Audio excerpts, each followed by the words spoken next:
오늘 말씀의 제목은 요단을 밟는 믿음이라는, 요단을 그냥 건너는 것이 아니라 밟고 건너서는 이스라엘의 이 믿음에 대해서 한번 살펴보려고 합니다. 우리가 살다 보면 이런 경우가 있는 것 같아요. 이제는 정말 뒤로 갈 수 없는, 앞으로 가기도 그랬고 뒤로 물러서기도 참 그런 자리가, 그런 때가 있는 것 같아요. 직장을 옮겨야 할지 아니면 말아야 할지 이렇게 결정을 내려야 하는 순간이 있는 것 같아요. 직장이 좀 어려워졌을 때 내가 여기 계속 다녀서 월드급을 계속 받을 수 있을까? 또 병원에서 수술 동의서를 내야 되는데 그 수술이 너무나 위험한 수술이에요. 그런 수술 동의서를 쓸 때 이걸 써야 할지 말아야 할지, 또 어떤 가정은 가정폭력으로 인해서 이 가정을 지켜야 할지 말아야 할지 고민하는, 마음을 정해야 하는 순간들이 또 있을 수도 있습니다. 또 어떤 분들은 내가 이 사역을 계속 해야 할지 아니면 내려놓아야 할지 고민해야 하는 그런 순간들이 있어요. 앞으로 가자니 무섭고 가만히 있자니 더 이상 버틸 수 없고 또한 뒤로 갈 길이 없을 때 성경은 그 자리를 요단강 앞에 있는 이스라엘 백성들이 그러한 상황에 있었음을 보여주고 있습니다. 이스라엘 백성들이 바로 그 자리가 그런 자리였어요. 광야에서의 40년이 끝나고 이제 약속의 땅이 눈앞에 쫙 펼쳐져 있어요. 그런데 그 사이에 아주 넘실거리는 요단강이 있습니다. 하나님은 이상하게도 좀 요단강이 한 무릎 정도 왔을 때가 있거든요. 건너기 아주 쉬울 때가 있어요. 그럴 때 건너라고 하시면 참 좋겠는데 요단이 우기가 와서 물이 허리쯤 왔는데 아주 시뻘건 그런 흙탕물이 아주 세게 지나가는 그런 때에 하나님께서는 건너가라라고 말씀하십니다. 우리는 오늘 본문 말씀, 그러니까 여호수아 3장 말씀을 이야기할 때 요단강 도하 사건이다 라고 부르지만 오늘 이 말씀을 저는 조금 다르게 붙들고 싶습니다. 이 사건은 단지 요단강이 갈라진 그 기적의 이야기가 아니라 바로 이스라엘 사람들이 그 물을 밟는, 그 물을 지려밟고 가는 그 믿음의 이야기로 저는 보고 있습니다. 우리 고사성어 중에 진퇴양난이라는 말이 있어요. 앞으로도 못 가고 뒤로 가기도 어려운 상황을 말하죠. 요단강을 앞둔 여호수아와 이스라엘 백성들의 상황이 바로 이런 상황이었습니다. 이런 상황이 그 이스라엘 백성들뿐만 아니라 우리 사랑하는 성도님들 상황 속에서 혹시라도 이런 상황 가운데 있는 분들이 계실 수도 있습니다. 오늘 말씀을 통해서 여호수아와 이스라엘 백성들이 어떻게 이 요단을 건넜는지, 그리고 건널 수 있는, 그들이 건널 수 있는 그 근본적인 원인이 무엇인지 한번 살펴봤으면 좋겠습니다. 그리고 지금 내 앞에 펼쳐져 있는 그 요단강을 과연 어떻게 건너야 할지 말씀 안에서 함께 살펴보고자 합니다. 오늘 말씀 3장 1절 말씀을 보면요, 여호수아는 이른 아침에 일어나 백성들과 함께 요단에 탁 이릅니다. 강은 넘실거리고 있어요. 밤새 물이 줄어들지는커녕 더 물이 불어나요.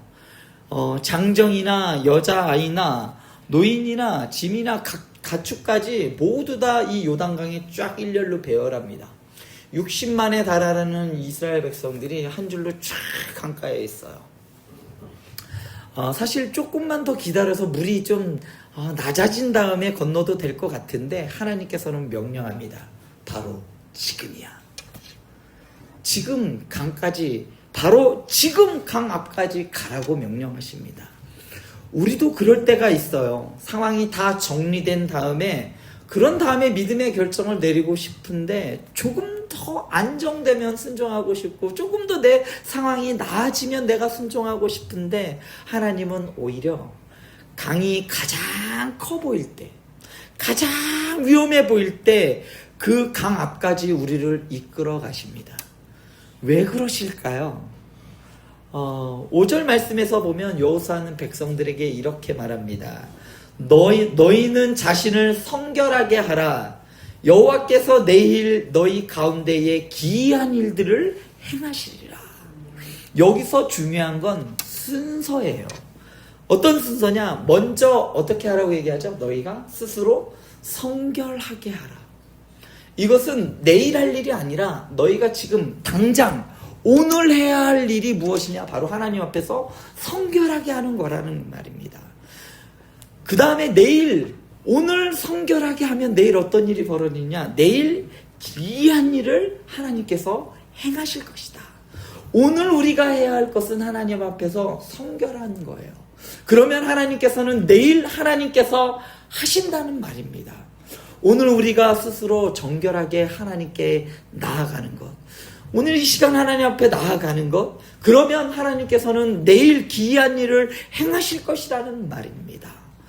우리의 관심은 바로 오늘 있는 그 성결에 관심이 있는 것이 아니라 내일 하나님께서 행하는 그 기이한 일에 우리는 거기에 눈이 가 있어요. 우리의 관심은 거기에 가 있습니다. 과연 강이 언제 갈라질까? 언제 상황이 바뀔까? 언제 문제에서 우리를 건져주실까? 우리의 마음과 눈은 거기에 가 있어요. 그렇지만 하나님께서는 먼저 말씀하십니다. 내일은 내가 책임져. 오늘 너는 내 마음을 다해서 구별해서 나에게 드려라. 하나님, 저는 두렵습니다. 그래도 도망치지 않고 이 자리에서 하나님을 바라보겠습니다. 하나님, 상황은 하나도 나아지지 않고 바뀌지 않았지만 제 마음의 주도권을 두려움에 주지 않고 바로 하나님께 두겠습니다. 이게 스스로 성결하게 하는 첫걸음입니다. 전적으로 하나님을 신뢰하는 것, 이것이 성결이에요. 세상 사람들은 내가 몇 척의 배를 가지고 있느냐를 따라서 그걸 건널 수 있느냐 없느냐를 따집니다. 그렇지만 믿음의 사람은 바로 하나님을 붙잡는, 하나님이시라면 하나님만이 나의 구원자이시고 하나님이 함께해 주시면 여길 건널 수 있습니다라는 이 믿음, 이것이 바로 하나님 앞에서 성결하게 하는 첫걸음이라는 것이죠. 우리 사랑하는 성도님들이 오늘 성결이라는 이름으로 하나님 앞에 드려야 할 것이 무엇이 있을까요? 상황이 아니라 마음의 방향에서 하나님께 올려드려야 할 부분은 어느 부분입니까? 오늘 3절과 4절을 보면 언약궤에 대한 이야기가 반복적으로 나옵니다. 3절 4절을 보면 레위 사람 제사장들이 너희 하나님 여호와의 언약궤 매는 것을 보거든 어떻게 하라? 그 뒤를 따르라. 그러나 너희와 그 사이 거리가 2000 규빗쯤 되게 하고 그것에 가까이 하지는 말라는 말입니다. 여기서 중요한 것은 무엇이 먼저 움직였느냐? 바로 언약궤가 먼저 움직였다는 거예요. 여기서 2000 규빗이라는 말은요, 약 900m 정도 돼요. 거의 1km 정도 됩니다. 그러니까 이스라엘 백성들이 요단강가에 쫙 서 있어요. 가축이며 사람이며 다 서 있습니다. 강가에. 그런데 어떻게 서 있느냐? 거기서 한 약 1km 정도 앞에 언약궤를 맨 제사장들이 있어요. 그 제사장들이 어떻게 할까요? 먼저 요단강으로 들어갑니다. 갈라져 있을까요? 안 갈라져 있어요. 그냥 넘실거립니다. 제사장들의 발이 그 요단을 밟고 들어가는 것을 이스라엘 백성들이 저 멀리에서 1km 뒤에서 뭐 할까요? 다 볼 수 있어요. 들어가는구나. 이스라엘 백성들은 무슨 생각을 했을까요? 아이고 저것들 빠져 죽겠네 이 생각을 했을까요? 아니에요. 오늘 하나님이 우리에게 기이한 일들을 행하시는구나. 그 광야에서 우리를 기적과 이적으로 우리를 먹이시고 보호하시고 인도해 주신 그 하나님이 오늘 여기를 건너게 해주시는구나. 그 방법은 몰라요. 그렇지만 하나님이 하시는구나를 1km 앞에 있는 그 덮개를 메고 가고 있는 그 제사장들을 보면서 이스라엘 백성들은 다 눈으로 보았다는 겁니다. 먼저 움직이는 것은 백성들이 아니라 바로 언약궤입니다. 언약궤가 무엇입니까? 하나님의 임재의 상징입니다. 이스라엘 백성들은 그 언약궤 중심으로 하나님 중심으로 살아갔어요. 먼저 요단 쪽으로 움직이는 것은 사람들의 발이 아니라 바로 하나님의 임재였다는 것입니다. 우리는 자꾸 이렇게 기도해요. 하나님, 제가 세운 이 계획에 좀 도장 좀 찍어주세요. 저 이렇게 계획하고 있으니까 이렇게 하나님 빨리 도장 찍어주세요. 승낙해 주세요. 제가 정한 이 길을 하나님 축복해 주세요. 그러나 하나님께서는 요단 앞에서 전혀 다른 순서를 보여주고 계십니다. 내가 먼저 가겠다. 언약궤가 앞서가고 너희는 그 뒤를 따르라. 지금 성도님들은 하나님께서 우리 성도님들의 인생에 앞서가고 계시는 것을 보고 계십니까? 아니면 내가 정해놓은 길에 하나님을 초대하고 있습니까? 요단 앞에서 바로 신앙의 본질이 드러나 보이는 겁니다. 그 사람이 어떤 믿음의 사람인지 요단 앞에서 진가가 나타나게 되어 있어요. 그냥 걸어가는 중에는, 평탄한 길을 가는 중에는 전혀 드러나 보이지 않습니다. 평안한 삶을 살아가는 가운데는 저 사람이 믿음의 사람인지 아닌지 몰라요. 그러나 요단강 앞에서 그게 드러나 보이는 겁니다.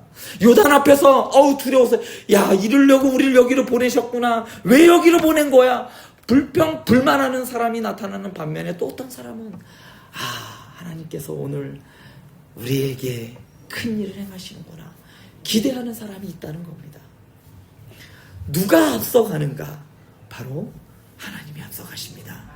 13절은 이 사건의 핵심을 이렇게 말합니다. 오늘 3장 13절 말씀은 온 땅의 주 여호와의 궤를 맨 제사장들의 발바닥이 요단 물을 밟고 멈추면 요단물 곧 위에서부터 흘러내리던 물이 끊어지고 한 곳에 쌓여 서리라. 성경은 아주 이 장면을 아주 자세하게 설명하고 있습니다.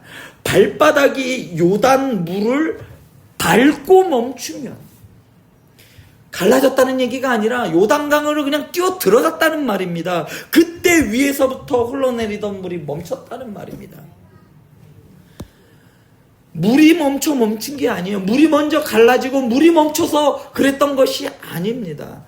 발이 먼저 그 물을 밟았다는 겁니다. 이거는 간단한 문제가 아니에요. 여러분, 그 흙탕물이 내리는 그 계곡에 흘러내리는 물에 발을 내디딜 수가 있을까요?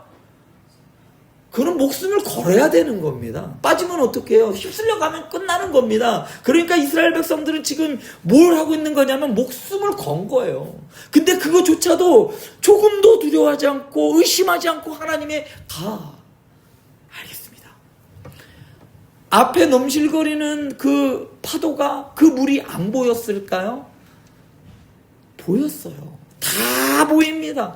그거 불가능하다는 것도 알아요. 그렇지만 내 능력이 아니라 가게 하시는 하나님을 믿은 겁니다. 그 신뢰했기 때문에 되는 겁니다. 그러나 우리의 방식은 정반대인 것 같아요.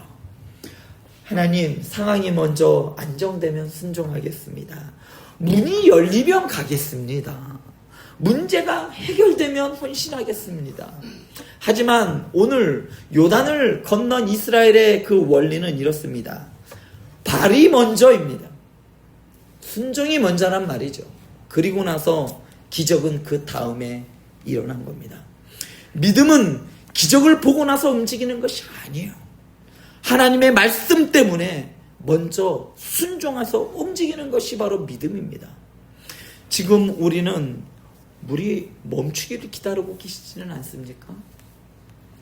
우리 아름다운 교회에 부흥을 기대하며 이전에도 없고 이후에도 없을 그러한 부흥을 기다린다, 다음 세대를 세운다라고 하지만 정작 안 움직이고 계시는 건 아니냐는 거예요. 물이 멈추고 부흥이 되기만을 기다리는 것이 아니라 하나님께서는 이미 말씀하셨어요. 그렇지만 아직도 상황이 좋아지면 외치고 있지는 않습니까? 우리는 솔직히 발이 젖지 않는 기적을 원합니다. 발을 그곳에 넣지 않았으면 좋겠어요. 통장 잔고는 그대로인데 모든 문제가 해결되는 기적이 있었으면 좋겠다는 거예요. 관계는 건드리지 않는데 상처가 저절로 치유되는 기적이 있었으면 우리는 원합니다. 나는 아무런 결정도 하지 않았는데 나의 인생의 방향이 잡히는 그러한 기적을 원해요. 하지만 하나님께서는 발이 젖는 그 자리에서 우리의 믿음을 자라게 하시는 분입니다. 용서를 해야 할지 말아야 할지 고민하는 그 자리에서 그 상처를 안고 먼저 손은 내미는 결단, 정직하게 살면 손해볼 것 같은 그 자리에서 원칙을 포기하지 않는 그 선택, 다시 실패할까봐 두려운 자리에서 다시 예배의 자리로 나오고 다시 말씀을 펴는 용기, 이게 바로 요단을 밟는 믿음입니다. 불가능하고 아닌 것처럼 보이지만 그래도 한 번 더 하나님 신뢰합니다. 지금 우리 사랑하는 성도님들에게 하나님이 요구하시는 저조도 내딛는 그 한 걸음이 과연 무엇입니까?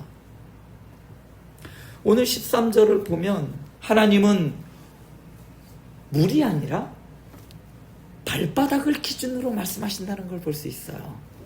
13절 말씀을 한번 볼까요? 한번 보면요. 중간 온 땅의 주 여호와의 궤를 맨 제사장들의 발바닥이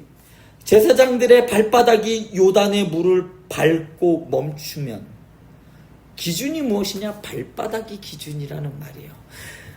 믿음은 추상적인 개념이 아니라 발의 방향으로 나타나는 겁니다. 생각으로는 믿습니다라고 말하지만 발은 여전히 요단과 거리를 멀리 두고 거기에 들어가지 않고 뒤에서 머물쩡거리고 있으면서 믿습니다라고 하면 그건 믿음이 진정 아니라는 말이에요.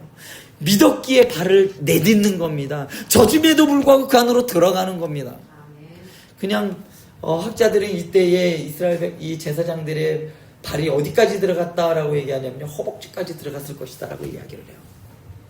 이 정도쯤 되면 진짜 죽는 거예요. 죽음을 각오하고 들어간 거죠. 우리는 기도 제목으로는 하나님의 말씀에 순종하게 해주세요라고 하면서 실제의 일정에서나 또한 소비에서 그런 또한 관계에서의 우선순위는 전혀 변하지 않지는 않냐는 말입니다. 하나님께서는 우리의 감정이 아니라 우리의 발걸음에 역사하고 계십니다. 이스라엘 백성들 그 제사장의 그 발바닥에 역사하신 하나님께서 우리 성도님들이 내딛는 그 믿음의 발걸음 하나, 그거에 하나님께서는 역사하신다는 말이에요. 너희 발이 물을 밟을 때 내가 물을 멈추겠다. 백성들은 건너고 언약궤는 그 한가운데 서 있게 됩니다. 14절과 17절 말씀을 보면 아주 인상적인 장면이 나와요. 제사장들은 언약궤를 메고 요단 한가운데 서 있고 모든 백성들은 마른 땅을 밟으며 지나갑니다. 백성들이 다 건널 때까지 언약궤는 움직이지 않아요. 그림으로 그려보면 이렇습니다. 심판과 죽음, 위험의 그 강 한가운데에 바로 하나님의 임재가 있어요. 그리고 그 주위를 둘러 백성들은 마른 땅을 건너갔습니다. 누가 더 안전할까요? 강 밖에 있는 사람이 안전할까요? 아니면 강 한가운데 서 있는 언약궤가 안전할까요? 사람의 눈에 보기에는 강 한가운데 있는 그 언약궤가 있는 자리가 가장 위험한 자리예요. 물이 거기서 언제 덮칠지 모르는 그 자리가 가장 위험한 자리처럼 보이지만 하나님의 계획 속에서는 가장 안전한 자리가 바로 그 자리입니다. 하나님의 임재가 있는 그 강 한가운데가 가장 안전한 자리였습니다. 우리가 믿음의 길을 걸을 때 이 장면을 잊지 말아야 합니다. 내가 건너는 강가 어딘가, 보이지 않는 자리에서 언약궤이신 그 하나님께서 서 계십니다. 이 장면은 자연스럽게 우리 예수님을 떠올려요. 예수님도 공생애를 시작하실 때 어디로 가셨나요? 요단강으로 가셨습니다. 죄 없으신 분이 죄인들의 줄에 서게 계셨고 물속에 들어가서 우리의 자리, 그 죄인의 자리에 서셨어요. 그리고 십자가에서는 그 더 깊은 요단을 건너셨죠. 죄의 심판이라는 요단, 죽음의 강물, 하나님과의 그 단절이라는 그 깊은 강 한가운데에 바로 예수님이 서 계셨습니다. 이스라엘의 제사장들이 언약궤를 메고 요단 강 한가운데 서 있던 것처럼 예수님께서 십자가에서 우리 인생의 최후의 요단 그 한가운데에 서 계십니다. 최악의 강이었고 가장 깊은 그 요단은 이미 예수님께서 건너셨습니다. 그러므로 우리가 지금 건너는 요단은 우리를 정죄하고 끝내는 강이 아니라 우리를 더 깊은 은혜로, 은혜의 신뢰로 이끄는 강인 줄로 믿습니다. 우리 사랑하는 성도님들은 지금 성도님들이 서 있는 요단을 최후의 요단처럼 두려워하고 계시지는 않습니까? 이미 십자가와 부활로 가장 깊은 강을 건너셨다는 사실을 마음 깊이 믿으시기 바랍니다. 더 이상 우리가 두려워할 것은 없어요. 가장 최악의 강을 이미 우리는 건넜기 때문입니다. 지금 우리 성도님들의 인생에서 가장 크게 보이는 강, 저도 얼마 전에 있었습니다. 그렇지만 그 강은 그냥 건너게 하시더라고요. 어떤 분들은 계속되는 경제적인 압박 때문에 참 힘들어하시는 분들도 계실 수도 있어요.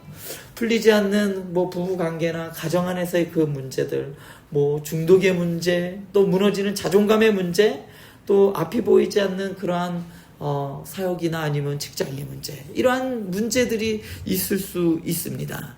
그렇지만 요단은 언제나 하나님의 약속과 눈앞의 현실 사이에 있다는 것을 기억하시기 바랍니다.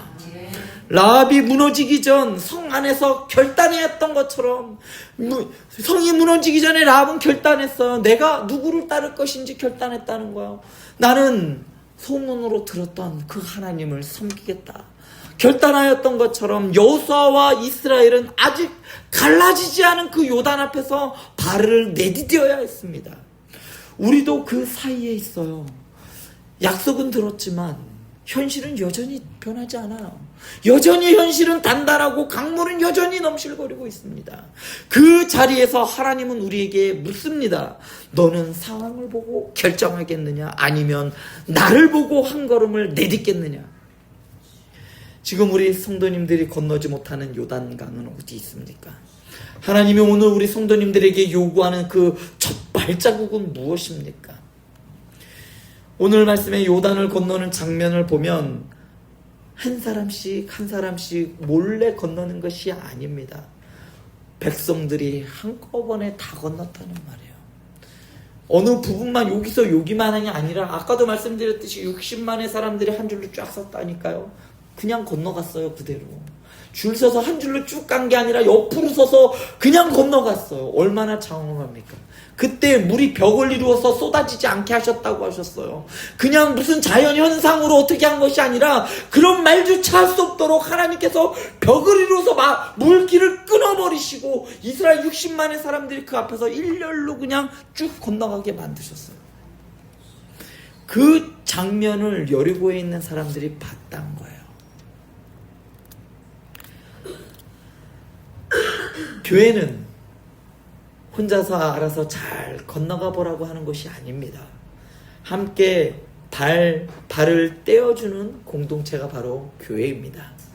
누군가 직장과 가정의 요단 앞에서 떨고 있을 때 함께 붙들어주며, 그래요, 우리 같이 기도해요, 제가 기도할게요, 같이 건너가 봐요 라고 말해주는 공동체가 바로 교회입니다. 누군가 죄와 중독, 상처의 요단강 앞에서 주저앉아 있을 때 그 사람을 아유 너 아직도 그 버릇 못 고쳤니라고 하는 것보다 내 발이 젖을 때 우리도 같이 젖겠다 곁에 서 있어주는 공동체가 바로 교회입니다. 성도님들의 주변에 지금 요단 앞에서 혼자 떨고 있는 사람들이 있어요. 차마 발걸음을 못 떼는 사람들이 있습니다. 그 사람 옆에 함께 서줄 수 있으면 좋겠습니다. 복음은 이렇게 말합니다. 복음은 가장 깊은 요단, 가장 무서운 강은 이미 건넜다라고 말해요. 죄의 심판이라는 강, 죽음의 두려움이라는 강, 하나님과의 단절이라는 강을 우리는 예수님께서 십자가와 부활로 이미 우리를 건넜습니다. 그러므로 이제 우리의 모든 요단은 끝이 아니라 우리가 하나님께 나아가는 과정입니다. 나를 버리려는 강이 아니라 나를 새롭게 빚어가는 강이에요. 나를 무너뜨리려는 강이 아니라 나를 더 깊은 하나님을 신뢰하게끔 만드는 그러한 연단으로서의 강입니다. 그래서 믿음은 이렇게 고백합니다. 나는 결과를 다 알지 못하지만 예수님이 이미 최악의 요단을 건너셨다는 것을 믿기에 오늘 내 앞에 이 요단을 향해 한 걸음을 내딛겠습니다. 이 고백처럼 내 앞에 있는 그 요단에 믿음으로 한 걸음을 내딛는 우리 사랑하는 아름다운 교회 성도님들 되기를 간절히 축원드립니다. 이 시간 우리 함께 기도했으면 좋겠습니다.